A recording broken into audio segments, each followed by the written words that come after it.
Assalamu alaikum. My name is Mark Garratt. I'm Director of External Affairs at the University of Bradford. It gives us great pleasure to be part of this festival. You may or may not know, but the university is partnering with the Lahore Literary Festival with our partners from the Bradford Literature Festival.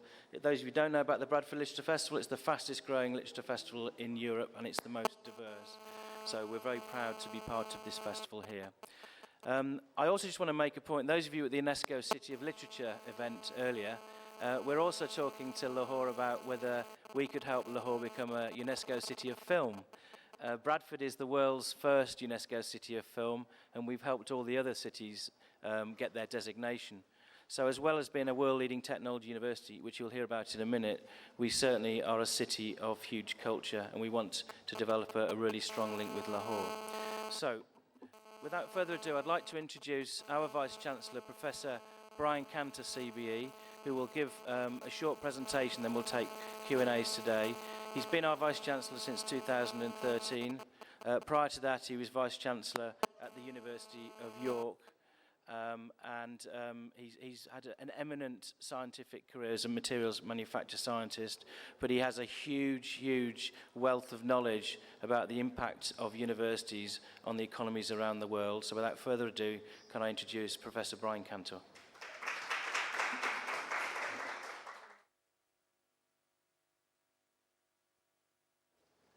Well, thank you very much, Mark, and let me start by saying thanks to all of you for coming. It's great to see you here at this University of Bradford seminar. As Mark said, we are very proud to be sponsors of the Lahore Literature Festival and indeed the Bradford Literature Festival, and it's my first trip to Pakistan. I go around the world a lot. It's a great pleasure to be here for the first time, and I'm really enjoying it. I came early yesterday morning. I've been meaning to come for so long, I feel terrible. And of course, you should know that I don't know if this is a strong thing or not. Some people may say it's good, some people it's bad. Politics is a dangerous thing to get into, but your current Prime Minister was our Chancellor. I had the pleasure of meeting him when I started as Vice-Chancellor. I'm pleased to hear you clapping. I think he's a great visionary man, and I really enjoyed meeting him. And difficult politics here in Pakistan, which I won't go into because I don't understand them, but I'm sure he's going to do well, and we're proud to be associated with Pakistan through that. Of course, we have enormous numbers of Pakistan citizens in Bradford. Bradford is the second rainbow city in the UK after London, with 140 languages spoken in the local schools, but one of the biggest communities is from Pakistan, so we're very proud of that. My name is Brian Cantor, as Mark said. I've been Vice-Chancellor at the University of Bradford for 5 years. Before that, I was Vice-Chancellor at the University of York in the UK. Before that, Head of Science and Engineering at the University of Oxford. And before that, a scientist and engineer working at GE, the big manufacturing company in the States. I'm a materials scientist and a manufacturing engineer. During the course of my career, I've worked with most of the major manufacturing multinationals worldwide in aerospace, automotive, energy, materials, IT, computing, defense, health, pharmaceuticals. So I'm knowledgeable about all that kind of thing. I've set up a raft of science parks, innovation companies, and research institutes. But as Vice-Chancellor, I've had the pleasure of overseeing departments of English, departments. I've set up a media school. I've set up a history of art department. So I've had my share of setting up cultural organisations too. As a Vice-Chancellor, you get involved in all aspects of the mind and the intellect, and that's been a great pleasure for me. So that's me. I'm going to speak today briefly about the role of universities in the economic development of a country. And my theme is that universities have become the economic and technological dynamos of the modern world. And that is a recent phenomenon. I will say a few words in passing about the distinctive role of the University of Bradford. So first, the global economic context and the role of the university. So the US is still the biggest economy in the world. Despite the recent slowdown, China is still the fastest growing in the top 10, but it has a much lower GDP per head than the US. China overtook France, Britain and Germany a few years ago, but we will not overtake the USA, in my view, for some time, although people have talked about it. It's a remarkable fact, not widely appreciated, that in the last 20 years, the number of people in the world with disposable income has tripled from about 750 million, in other words, 20, 25 years ago, most people in North America, Japan and Western Europe, to approaching 2.5 to 3 billion, which now includes at least 30, if not 40% of people in India and China and Brazil, as well as full development in places like the Gulf states and the Asian tigers. The total now in the world with disposable income, and of course a growing number of people here in Pakistan. This is a massive increase in health and well-being for literally billions and billions of people. That is not unlinked to the growth of the importance of universities, which I'm going to come to. But we can't, and it's a great thing that that's happened. But of course, we must notice that on the other side, the financial collapse of 2007-8 caused a severe economic downturn. And although world growth has resumed, it's still mainly fueled by the twin dynamos of manufacturing growth in mainly China and domestic consumption mainly in the US. So it's not clear how long this can continue. This sort of unholy alliance between China and America, particularly because there's a recent development of a trade war between the two. More important and worse still, the not developed parts of the world, the social ills are not getting any better. Parts of Africa and Asia are disfigured by endemic poverty and disease, sporadic war and environmental disaster. The world seems determined to choke itself to death as we silt up the planet. All in all, the post-recession world has returned to debt-driven and unsustainable consumption in developed countries, alongside extreme poverty and disempowerment in the least developed countries. So that's the scene. But the nature of the world economy has changed dramatically over that same period, that same 20, 30 years.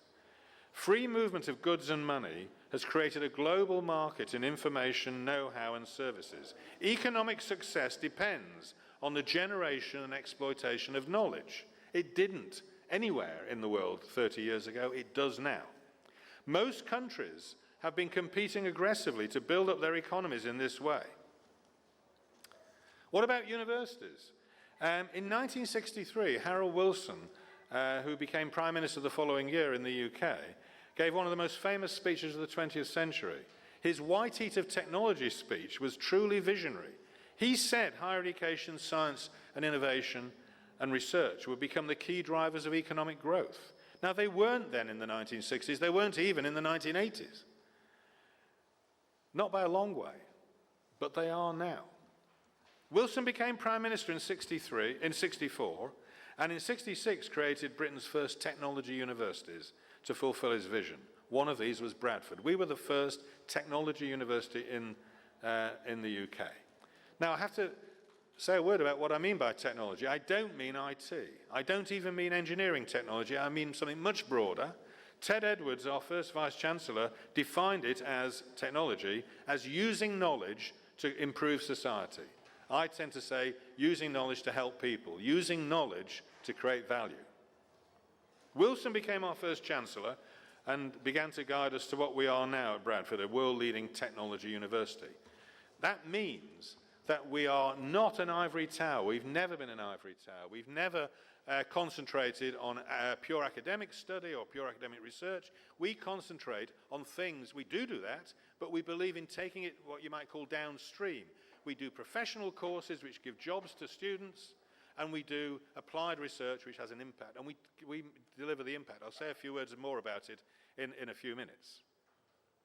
Now, in fact, the world economy has changed dramatically as we've moved into the 21st century, and we do now live in the age of technology. We do now live with a global market in information. Economic success does now depend, as Wilson said, on science and innovation, on the creation and exploitation of knowledge. And both economic and social development depend upon a high level of understanding and knowledge. And universities have changed dramatically too.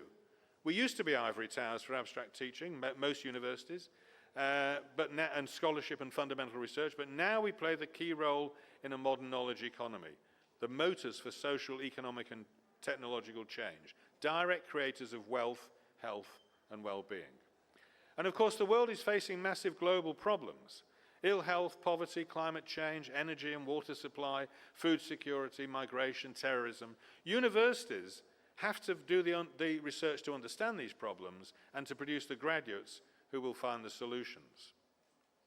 Creating wealth, developing people's lives, solving the world's problems. That's what technology universities were invented for in the late 20th century, and it's what we now call the impact agenda. Wilson's vision has actually found its true place in the 21st century. To give a flavour, the world, in the 60s when he said it, the number of universities in the world was only 1,000. The world's student population is now approximately 100 million, and the world market for research is about $1.5 trillion, and the world value of students is about $1.5 trillion too, both growing very dramatically. There are now about 40,000 universities worldwide. Emerging middle classes, those people I mentioned that have grown so much, are thirsty for the advantages offered by a university education, and every city and region wants the economic drive from a successful university, and every individual the benefit of a university education. So there's been just a massive growth of universities to feed this growing knowledge economy, this growing high-tech economy in all senses of the word. China has trebled the size of its top 50 universities. There's now well over 1,000 and approaching 2,000 universities in each of Brazil, Argentina, and Indonesia. Germany is spending billions of euros on its top universities. President Obama doubled US government R&D spend, although President Trump has cut it back a little bit.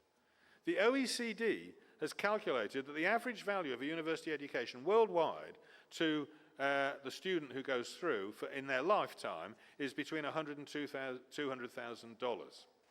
And the OECD has also calculated the public value to the taxpayer of that country of university education, which is about the same amount, but per annum. It's about $100,000 to $200,000 per annum per student, which is an enormous amount given the number of students there are. Now, UK higher education has been very successful in this scene. There are over 30 UK universities in the world top 200. We attract between 400,000 and 500,000 overseas students each year. We have, with 1% of the world's population in Britain, we publish 8% of the research and get 12% of citations. And we spin out more university companies per head than the US. According to a study by UUK, British universities contribute £73 billion per annum to GDP, bigger than, as a business, our most successful aerospace and pharmaceutical sectors. What about my university at Bradford? It's part of the Leeds-Bradford City region, a £60 billion economy, £60 billion economy with 3 million people, over 100,000 businesses, creating 5% of UK GDP. It's bigger than Scotland. It's bigger than quite a lot of small European countries. Outside London, Leeds-Bradford is England's largest financial manufacturing centre, finance concentrated in Leeds, manufacturing concentrated in Bradford.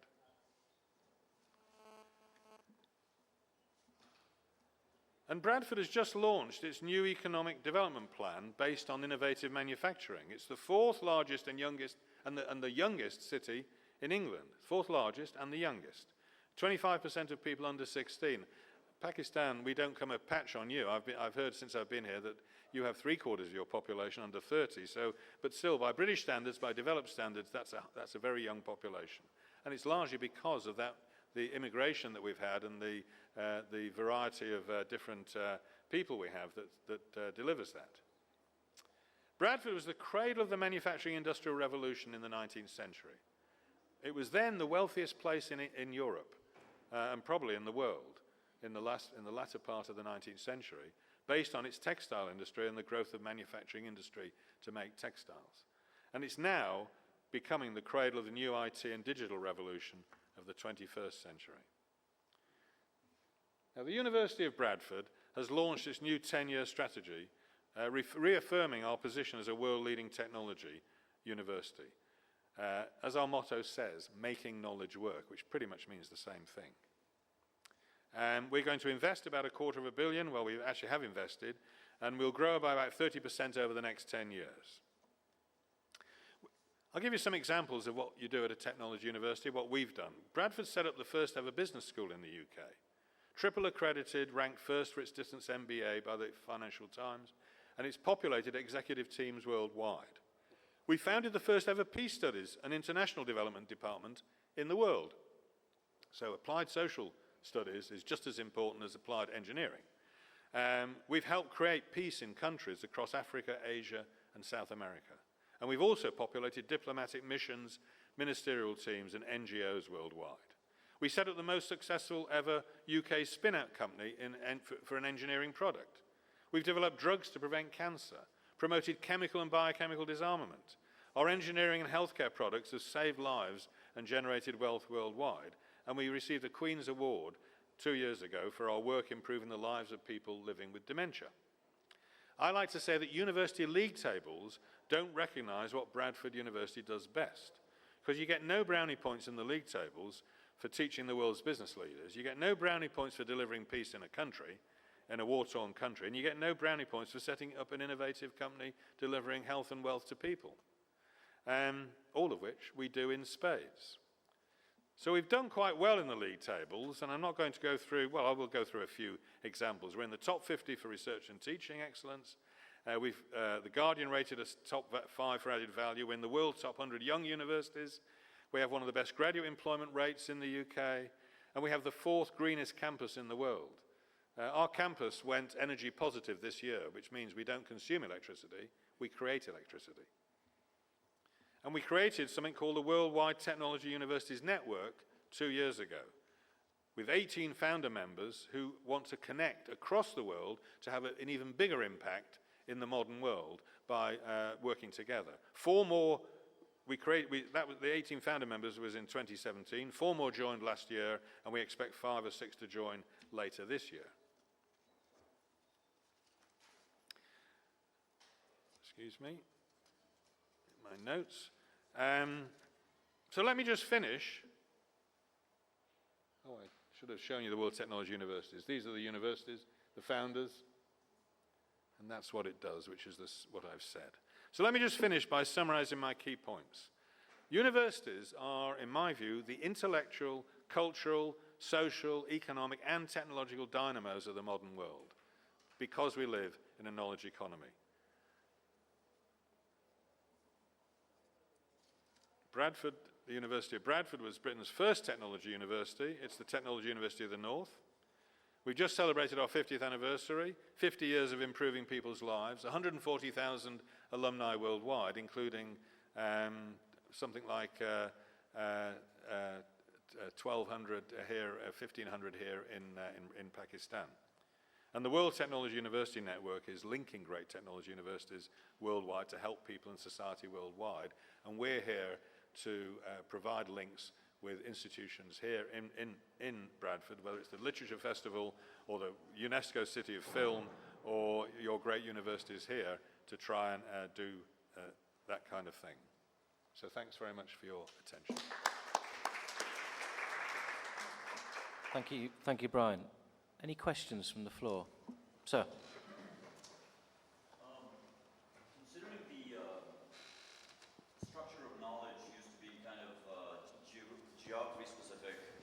And with the internet, it's getting a little disseminated, and basically we're the pattern of decentralization and the information disruptive kind of phenomena, creating freelancers and the sharing economy and such, where the competitiveness to the point of isolation is almost a drawback, where collaboration and networks are what are starting to thrive. Ultimately, my question is, the model of information to the point of being able to apply it to be able to earn money is definitely undergoing a change. Yeah. And so therefore, I would foresee that that would cause some kind of economic disruption in the process. Yeah. So your thoughts on that? Yep, very good point. Knowledge is becoming disseminated because of the internet. What isn't becoming? Look, you've got to be a little bit careful. Two comments. The first one is that what's really changed is data and information has become widely available. Knowledge in a deep sense, or perhaps a better word is understanding, and how to use data well, is still a prized asset and not an easily gained asset.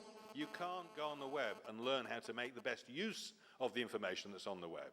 You can find out lots of stuff, but it's the massive stuff out there, and being able to chart your way through it. That's what a university education gives you. So that's one thing I want to say. And at core, university education, there's a great phrase I like, which was said to me by the Vice-Chancellor of the University of Nanjing, which is one of the top 5 or 6 universities in China. They had their 105th anniversary, and I went there and I gave a talk not too dissimilar to this about the impact of research and innovation on the world economy. He talked about how China, despite its great growth, is struggling a bit with its universities, and most of its development is with students going away to learn. And what he said was, we learn by rote. That's the traditional way that people learn in China. He said, what we need to do is graft on what happens in the great thing that the West has learned with its universities and the Age of Enlightenment and all those things, is what he called, and it's a great phrase, I love it, you need to learn how to learn. What you do really for the best education, it's all about learners learning how to learn for themselves, becoming self-motivated learners.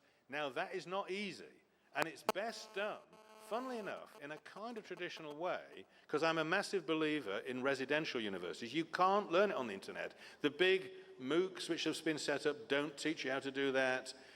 You live and breathe with people with knowledge and understanding, and you imbibe their thoughts and you imbibe an ethos. And so the residential university, I don't think, will continue to be the best way to learn how to learn and to learn how to use this enormous amount of data. And having a period with your peers, you learn as much from your peers as your other students as you do from your teachers, to be honest.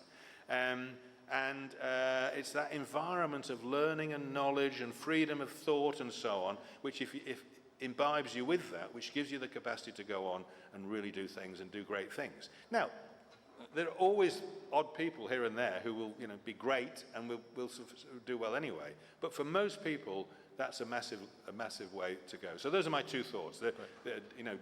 Data-rich but understanding poor worldwide, and universities as a residential activity to teach people to learn, to help people learn how to learn. Great question, by the way. Sir. Thank you for coming and enlightening us on this very important topic. But at the same time, we regret that the audience are little. Probably the reason is that it is a literary festival. Lahore is university, is a city of universities. It is. But I think probably you would have visited other universities, like Engineering University and Punjab University and University of Central Punjab. So many. So I think it would have been better if some arrangements would have been made for availing your services. So this is just a comment. Now, my question is that the topic is that the universities can become a motor or inspiring factor for economic growth. But there are so many difficulties, particularly in developing countries.